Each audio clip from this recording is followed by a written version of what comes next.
أعوذ بالله من الشيطان الرجيم. بسم الله الرحمن الرحيم.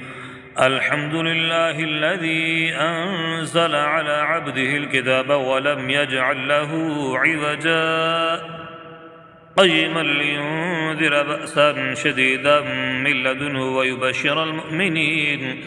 ويبشر المؤمنين الذين يعملون الصالحات أن لهم أجرا حسنا ماكثين فيه أبدا وينذر الذين قالوا اتخذ الله ولدا ما لهم به من علم ولا لآبائهم كبرت كلمة تخرج من أفواههم إن يقولون إلا كذبا فلعلك باخع نفسك على آثارهم إن لم يؤمنوا بهذا الحديث أسفا إنا جعلنا ما على الأرض زينة لها لنبلوهم أيهم أحسن عملا وإنا لجاعلون ما عليها صعيدا جرزا أم حسبت أن أصحاب الكهف والرقيم كانوا من آياتنا عجبا إذ أوى الفتية إلى الكهف فقالوا ربنا آتنا من لدنك رحمة وهيئ لنا من أمرنا رشدا فضربنا على آذانهم في الكهف سنين عددا ثم بعثناهم لنعلم أي الحزبين أحصى لما لبثوا أمدا نحن نقص عليك نبأهم بالحق إنهم فتية آمنوا بربهم وزدناهم هدى وربطنا على قلوبهم إذ قاموا فقالوا ربنا رب السماوات والأرض لن ندعو من دونه إلها لقد قلنا إذا شططا هؤلاء قوم اتخذوا من دونه آلهة لولا يأتون عليهم بسلطان بين فمن أظلم ممن افترى على الله كذبا وإذ اعتزلتموهم وما يعبدون إلا الله فأووا إلى الكهف ينشر لكم ربكم من رحمته ويهيئ لكم من أمركم مرفقا وترى الشمس إذا طلعت تزاور عن كهفهم ذات اليمين وإذا غربت تقرضهم ذات الشمال وهم في فجوة منه ذلك من آيات الله من يهد الله فهو المهتد ومن يضلل فلن تجد له وليا مرشدا وتحسبهم أيقاظا وهم رقود ونقلبهم ذات اليمين وذات الشمال وكلبهم باسط ذراعيه بالوسيد لو اطلعت عليهم لوليت منهم فرارا ولملئت منهم رعبا وكذلك بعثناهم ليتساءلوا بينهم قال قائل منهم كم لبثتم قالوا لبثنا يوما أو بعض يوم قالوا ربكم أعلم بما لبثتم فابعثوا أحدكم بورقكم هذه إلى المدينة فلينظر أيها أزكى طعاما فليأتكم برزق منه وليتلطف ولا يشعرن بكم أحدا إنهم إن يظهروا عليكم يرجموكم أو يعيدوكم في ملتهم ولن تفلحوا إذا أبدا وكذلك أعثرنا عليهم ليعلموا أن وعد الله حق وأن الساعة لا ريب فيها إذ يتنازعون بينهم أمرهم فقالوا بنوا عليهم بنيانا ربهم أعلم بهم قال الذين غلبوا على أمرهم لنتخذن عليهم مسجدا سيقولون ثلاثة رابعهم كلبهم ويقولون خمسة سادسهم كلبهم رجما بالغيب ويقولون سبعة وثامنهم كلبهم قل ربي أعلم بعدتهم ما يعلمهم إلا قليل فلا تمار فيهم إلا مراء ظاهرا ولا تستفت فيهم منهم أحدا ولا تقولن لشيء إني فاعل ذلك غدا إلا أن يشاء الله واذكر ربك إذا نسيت وقل عسى أن يهديني ربي لأقرب من هذا رشدا ولبثوا في كهفهم 300 سنين وازدادوا 9 قل الله أعلم بما لبثوا له غيب السماوات والأرض أبصر به وأسمع ما لهم من دونه من ولي ولا يشرك في حكمه أحدا واتل ما أوحي إليك من كتاب ربك لا مبدل لكلماته ولن تجد من دونه ملتحدا واصبر نفسك مع الذين يدعون ربهم بالغداة والعشي يريدون وجهه ولا تعد عيناك عنهم تريد زينة الحياة الدنيا ولا تطع من أغفلنا قلبه عن ذكرنا واتبع هواه وكان أمره فرطا وقل الحق من ربكم فمن شاء فليؤمن ومن شاء فليكفر إنا أعتدنا للظالمين نارا أحاط بهم سرادقها وإن يستغيثوا يغاثوا بماء كالمهل يشوي الوجوه بئس الشراب وساءت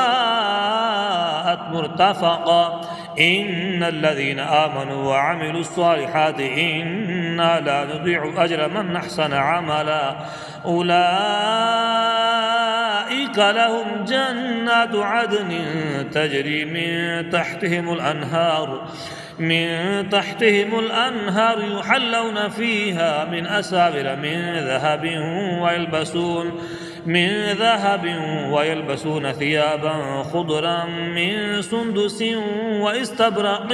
متكئين فيها على الأرائك نعم الثواب وحسنت مرتفقا واضرب لهم مثل الرجلين جعلنا لأحدهما جنتين من أعناب وحففناهما بنخل وجعلنا بينهما زرعا كلتا الجنتين آتت أكلها ولم تظلم منه شيئا وفجرنا خلالهما نهرا وكان له ثمر فقال لصاحبه وهو يحاوره أنا أكثر منك مالا وأعز نفرا ودخل جنته وهو ظالم لنفسه قال ما أظن أن تبيد هذه أبدا وما أظن الساعة قائمة ولئن رددت إلى ربي لأجدن خيرا منها منقلبا قال له صاحبه وهو يحاوره أكفرت بالذي خلقك من تراب ثم من نطفة ثم سواك رجلا لكنه هو الله ربي ولا أشرك بربي أحدا ولولا إذ دخلت جنتك قلت ما شاء الله لا قوة إلا بالله إن ترني أقل منك مالا وولدا فعسى ربي أن يؤتيني خيرا من جنتك ويرسل علي حسبانا من السماء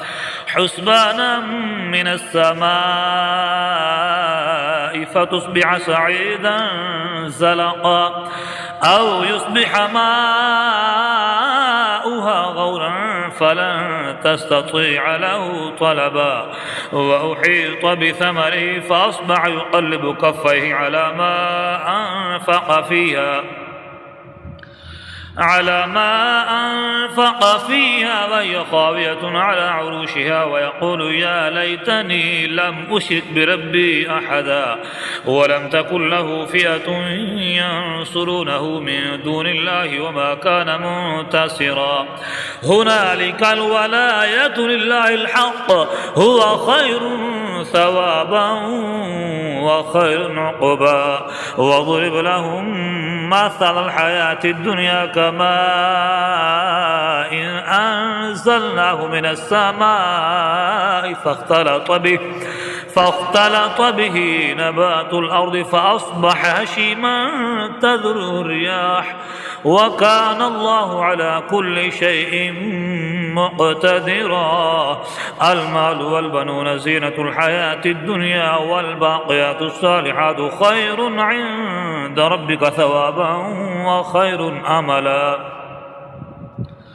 ويوم نسير الجبال وترى الأرض بارزة وحشرناهم فلم نغادر منهم أحدا وعرضوا على ربك صفا لقد جئتمونا كما خلقناكم أول مرة بل زعمتم أن لن نجعل لكم موعدا ووضع الكتاب فترى المجرمين مشفقين مما فيه ويقولون يا ويلتنا ما لهذا الكتاب لا يغادر صغيرة ولا كبيرة إلا أحصاها ووجدوا ما عملوا حاضرا ولا يظلم ربك أحدا وإذ قلنا للملائكة اسجدوا لآدم فسجدوا إلا إبليس كان من الجن ففسق عن أمر ربه أفتتخذونه وذريته أولياء من دوني وهم لكم عدو بئس للظالمين بدلا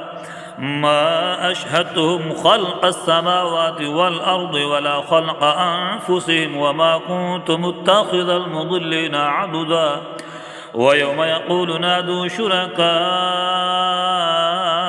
الذين زعمتم فدعوهم فلم يستجيبوا لهم وجعلنا بينهم موبقا ورأى المجرمون النار فظنوا أنهم مواقعوها ولم يجدوا عنها مصرفا ولقد صرفنا في هذا القرآن للناس من كل مثل وكان الإنسان أكثر شيء جدلا وما منع الناس أن يؤمنوا إذ جاءهم الهدى ويستغفروا ربهم إلا أن تأتيهم سنة الأولين أو يأتيهم العذاب قبلا وما نرسل المرسلين إلا مبشرين ومنذرين ويجادل الذين كفروا بالباطل ليدحدوا به الحق واتخذوا آياتي وما أنذروا هزوا ومن أظلم ممن ذكر بآيات ربه فأعرض عنها ونسي ما قدمت يداه إنا جعلنا على قلوبهم أكنة أن يفقهوا وفي آذانهم وقرا وإن تدعوهم إلى الهدى فلن يهتدوا إذا أبدا وربك الغفور ذو الرحمة لو يؤاخذهم بما كسبوا لعجل لهم العذاب بل لهم موعد لن يجدوا من دونه موئلا وتلك القرى أهلكناهم لما ظلموا وجعلنا لمهلكهم موعدا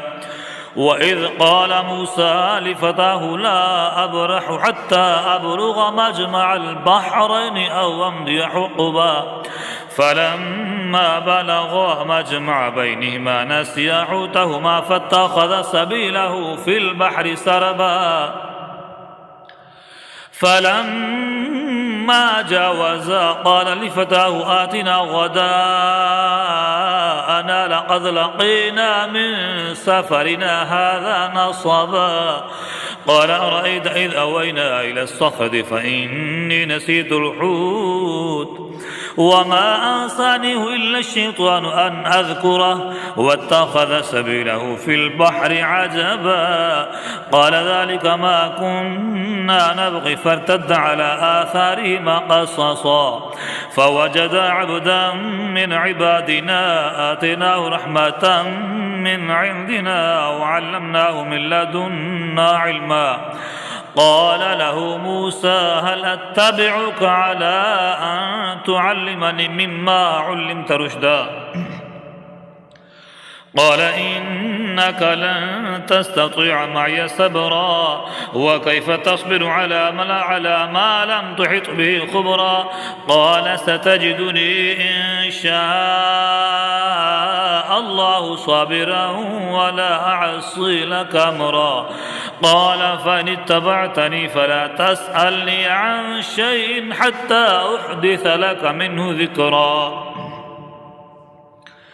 فانطلقا حتى إذا ركبا في السفينة خرقها قال أخرقتها لتغرقها لا لقد جئت شيئا إمرا قال ألم أقل إنك لن تستطيع معي صبرا قال لا تؤاخذني بما نسيت ولا ترهقني من أمري عسرا فانطلقا حتى إذا لقيا غلاما فقتله قال أقتلت نفسا زكية بغير نفس لقد جئت شيئا نكرا قال ألم أقل لك إنك لن تستطيع معي صبرا قال إن سألتك عن شيء بعدها فلا تصاحبني قد بلغت من لدني عذرا فانطلقا حتى إذا أتيا أهل قرية استطعما أهلها فأبوا أن يضيفوهما فوجدا فيها جدارا يريد أن ينقض فأقامه